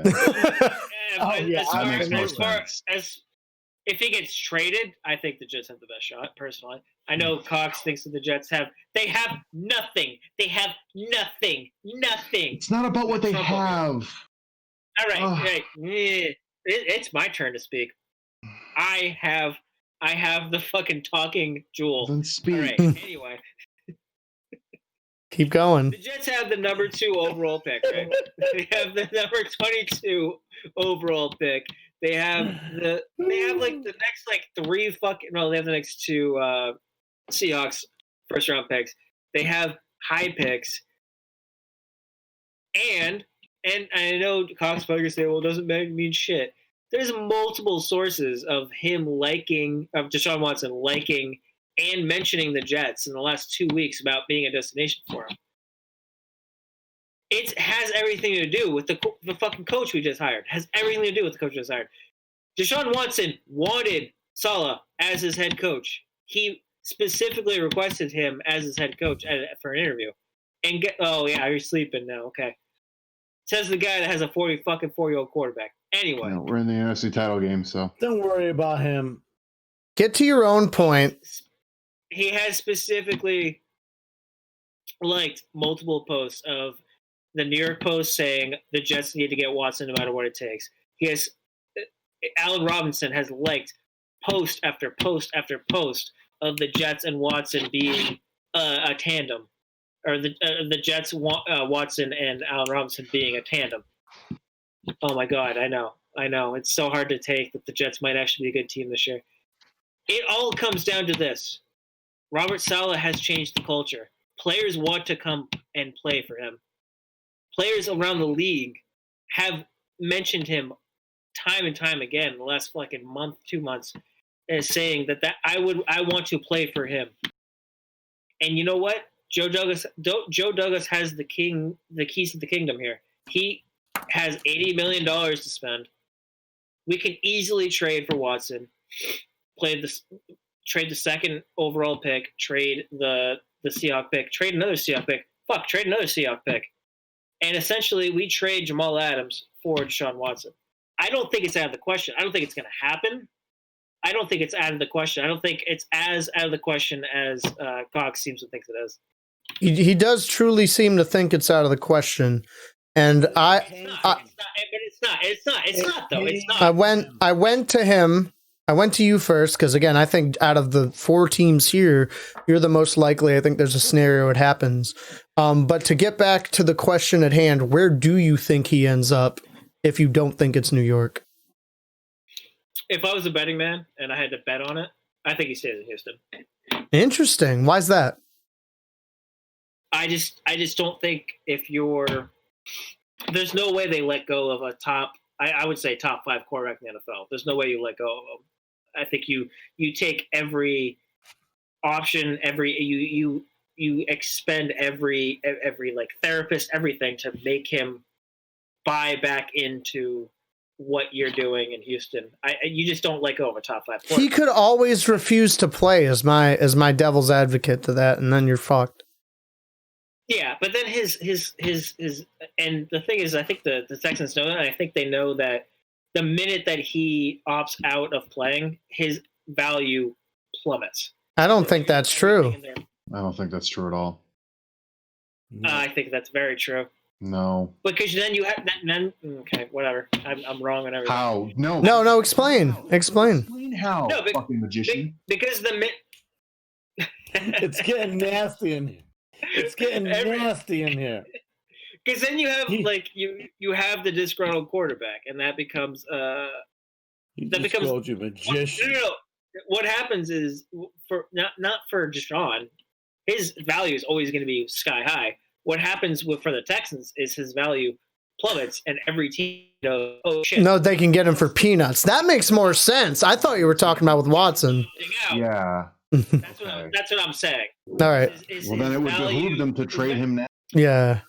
His value plummets for them, not for Deshaun, because Deshaun's still going to be. See, this is why I ask these clarifying questions as the host, so we don't get somebody calling somebody else a fucking magician on this podcast. Still going to do it. I don't think he as a player gets worse. Stupid. I think that the value. I think that the value. That's lovely. You sure you don't want to go? You have a lot to say, Cox. I want to hear Mario. All right. I think he basically said what he had to say. He called fucking Jay a fucking magician. I want to see Jason fucking make that fucking Truly can disappear. Whether it's the fucking beverage or you sit on it, I don't care. Exactly. It's over. Listen. I'm all ears, Mario. Let's get to the point. I think he stays in Houston. Yeah, I think so too. I think he stays in Houston only for the reason that they know what they have. They know they have a top fucking 5 quarterback in the league. And although I know the Jets can really offer a good package. There's a lot of teams that can offer a good package to him. But at the end of the day, he took that big contract. Why would you take that contract? Because you wanted to stay in Houston. And those guys on that team that, like, Watt and those guys that they showed their support for him. They're like, listen, we want him here. And I think he'll stay there because it's basically where he wants to be, but he's not happy with management. And they've really, they've done shit that's been fucked up. But at the end of the day, I think he's going to stay there because there's guys on that team that want him there, and there's people that want him there, and he'll stay there for that reason. And he's got the no trade clause, and if they don't get what they want, they're not going to just ship him out for a fucking bag of peanuts. That's He's going to stay there. That's very insightful. I like that. I think that's why it's between the Jets and the Dolphins, though, is because they both have more than a bag Well, of peanuts. here's I don't think the Dolphins are even on. I don't think the Dolphins are even Vegas in. disagrees with you, Cox. Vegas give a disagrees shit. with you. The Dolphins aren't even. Vegas is fine. I think every team that we've mentioned is in the conversation because we're not front office people. We don't know. We can just look at what we have on paper. I'll go last, but I know Cox is stewing and like refuses to talk about this. So like, let's fucking air it out, baby boy. What do you got? Come on, buddy. Come on. I'm sorry, but the no trade clause is the biggest thing. You're going to go to a team, if you're Deshaun Watson, you want to go to a team that is going to make the playoffs this year. I'm sorry, Deshaun Watson doesn't make the Jets a playoff team. It doesn't. Yes, he does. You need too many other things. No, it doesn't. Especially in that AFC East. No, it doesn't. You need help on defense, and all those picture trading away aren't going to fucking make you any better. You have a bunch of wide receivers that can't stay fucking healthy, and you don't know what they are. So no, they don't make you a fucking playoff team immediately. You're going to be 6-10 and basically be the Houston Texans. That's what you're going to be. Have fun with that. You're going to mortgage your future to basically not make the playoffs with Deshaun Watson. Have fun. I'm sorry. The Dolphins are in a way better position than you are because they can trade away all those picks back to Houston that they got from them, and they're already ready to win now. Right now. Deshaun Watson makes them. Deshaun Watson puts them in the same caliber as Buffalo, as KC, right now. Right now. That's a 12-4, 13-4 team right now with Deshaun Watson. Yes, it is. Yes, it is. I agree with you. Cox, I agree with you. Well, let me say real quick. They spent their asses off in free agency last year. They don't have cap. They don't have cap You to can pay trade. for fucking players. Please, No, we all know you can manipulate the cap. We all know you can. We all know you can do it. Listen. That's the classic argument. So you can manipulate. I'm going the Patriots just did it for fucking 10 plus years. I'm going to agree with Cox. Because Brady took For a one fucking pay cut reason. every Watson will do that to win now, you shithead. No, he Cox. won't. Yes, he will. Jason. He's already said he won't. Jason. Well, apparently he's licking all the shit for the Jets, but that doesn't mean shit because God. stir up fucking trade talks. That's all he's trying to do. I think we need to fucking get a steel cage match between you two. Cox, I get it. You fucking hate the Jets. I understand that. It's fine. No, I don't hate them. But They for just someone don't have a that's shot shitty, here. Yes, You they need to do. stick with Sam. You need to stick with Sam or draft a quarterback. That's it. That's it. The sooner you realize That's that it. the Jets actually No, have they a shot don't. at this. No, they don't. Yes, they No, they don't. do. Name your Jason. price. Name your fucking price. Name your price right now that they Guys, got. can I fucking Four say first round something? picks for Deshaun Watson Please? right now. And Guys, Deshaun can Watson I says say no. something? Then it doesn't Can I matter. please get a waffle? Guys, Can I Take a please get a chill. waffle? I have can a I waffle say maker. something real quick?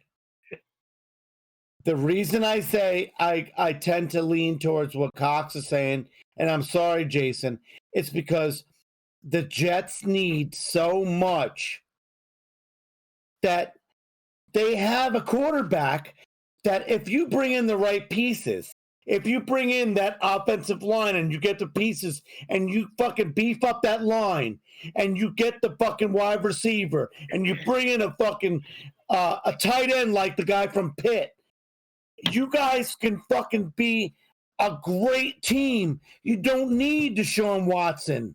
You don't need him. Yes. You got the quarterback. All right, so everybody calm down. I haven't spoken in 15 minutes. What I'm going to say to come to Jay's defense is he said he doesn't think Deshaun Watson moves. He's insulted that you guys don't think there is any world in which it's possible. With the assets they have, it's entirely possible, but you guys, for whatever reason, don't agree. And that's your prerogative, and you guys are screaming about it. But I agree with Jay that there's a possibility it happens. I don't think they should, and I don't think they do, but they could. Can we move on from this now? Go for I it. just don't think there's any shot that Deshaun Watson says yes. I think he might. I think they're more compelling. His Instagram and Twitter would say otherwise. So again, he's just trying to stir things up. So Cox, the thing you didn't do in your tirade is tell me where he does end up. Where does he end up? If he's going to move, he goes to Miami. He's not going to Miami. The only way he stays in Houston is if they get Eric Bieniemy. Is if they hire Eric Bieniemy, then he stays. That's it. Fair. But if he's going to move, it's going to be with Miami. Hey, my turn. He wanted Robert Saleh as his fucking head coach. Well, he's not. Well, that's not what's going to happen. Yeah, DT, take control. All right, whatever, dude. It's my turn, and what I'm going to do. Eric Bieniemy, he's probably not going to get that either. So. One thing that I. He has a no trade clause. Oh, so here we go. Request a fucking trade. Guys, take a chill. DT, take us home. I would love to. Thank you, Mario. One thing that I think we're all missing about this is we're armchair GMing and this is for fun. So with that being said, Deshaun Watson goes to the Jacksonville Jaguars. And let me tell you how. They have the number 1 overall. They have the number 25 overall. Trade those picks away. Texans get Trevor Lawrence, something to build around. Khan, the owner, is an absolute psychopath in Jacksonville, so he'll throw as much money and capital as he needs to get a stud in there to put butts in seats. They have a better running back than Miami. Well, maybe not Miami, but at least the Jets. James Robinson's good. DJ Chark's good. D.D. Westbrook is still contracted, and we know how much Cox loves D.D. Westbrook. So there's weapons there to build around. And so DT, I love what you're saying. I am so on board what you're saying. And truthfully, I don't even know how the fuck the Miami Dolphins even became in the fucking conversation. If the Dolphins were to fucking mortgage the fucking ranch to try to get Deshaun Watson, they've just proven that all the work they've done for the past 2 years is for nothing. I disagree. And the reason they look like the biggest smacked asses in the NFL. Yeah. And the reason part of what I said is because this is for fun. A, it's conjecture. It's a lot of fun. Sure. And B, it's 2 franchises with absolutely nothing to lose. If you need to shake things up, how do you shake things up for Urban Meyer? You get Deshaun Watson in there. You have an established NFL QB who knows what he's doing. If there's anybody who he's going to have success with there, it's going to be somebody who knows what he's doing. On the Texan side, it's your new start. Watson, you get all the toxicity out of there. You see what you can do with Trevor Lawrence there in Houston. If Bieniemy comes in, that's tasty for Bieniemy. There's some dominoes there that could fall because Jacksonville has the number 1 and 25 overall pick. You can build some interesting things there. Maybe they go and get Lawrence and then they get ATN and you have Clemson Jr. in the NFL. It's something I could see Khan doing because he's a literal psychopath, and I think it would be fun. I love it. I love it. I had legitimately not considered that. But I love it. I love it. I legitimately think that's. I mean, if I'm a GM and I'm stupid, yeah, fuck it. Trevor Lawrence for fucking Deshaun. Let's go. Let's fucking. I still say I no. love it, and I did. I think deep down Watson probably would say no, but this is for fun. Say no. Oh my God, Cox! If he gets traded, he's not going to a good team. That's yes, he can. Way it is. If he goes to the Dolphins, they're a good team. If he goes to the 49ers, they're a good team.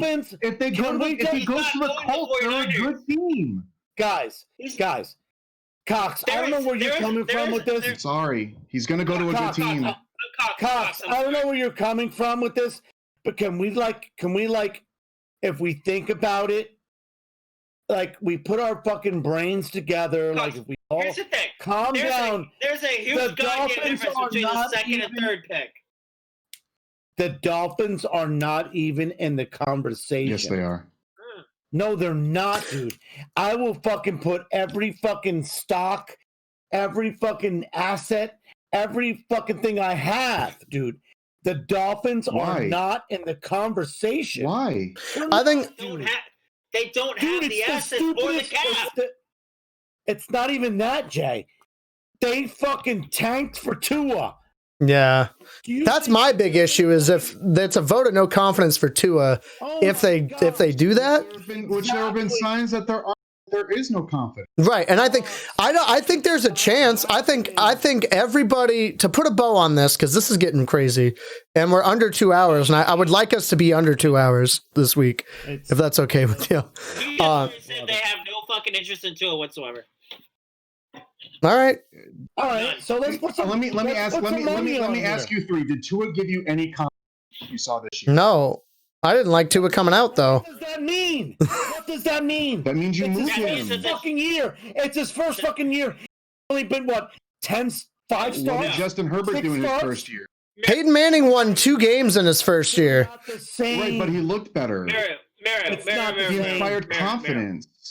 Oh my God. What it means Sorry, is that I just disagree with you. the- I just disagree with you. the It's second okay. pick, the second overall pick in the draft, is so far from the third overall pick in the draft, and I don't Okay. think you understand that. No, but don't what you think you don't get that. understand is that my here and the Jets are here. Again, the no trade clause. You are not understanding. Fucking season in the last 20 years. You're not understanding the no trade clause. You're just not. Guys, You're not putting enough. guys. stock No, in I that. get it. Guys, we're putting a bow on it. I'm done. I'm done. I think the Jets have a shot. I really do. I don't. I think every team we've mentioned has a shot. Jay says he stays. Mario says he stays. Cox said something, and I think he goes to Jacksonville. Are we happy with this? Sure. You guys could go all day on this. Cox says he goes to Miami, I guess. What did you say? I say we put some fucking money on it right now, real quick. Put a bow on it. I say $50. He stays. Cox.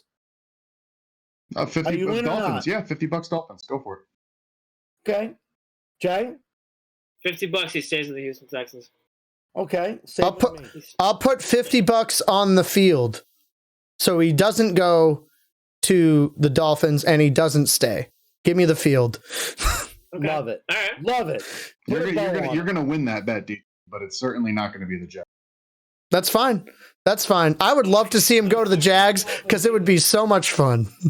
Anyways, I love you to death, and someday we'll get to the root of your hate for the Jets. Someday. It's not a hate. It's just the Jets. It doesn't make sense for the Jets to do it, and it doesn't make sense for Deshaun Watson. They have And nothing. it doesn't make sense for the Dolphins either.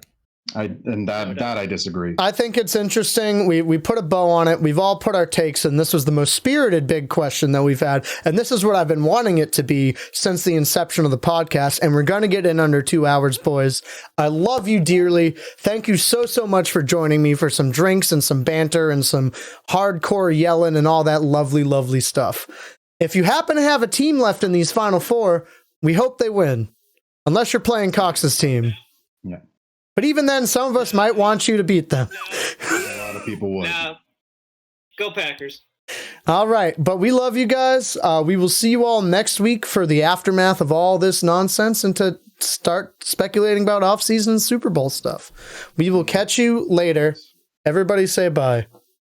Peace out. Bye.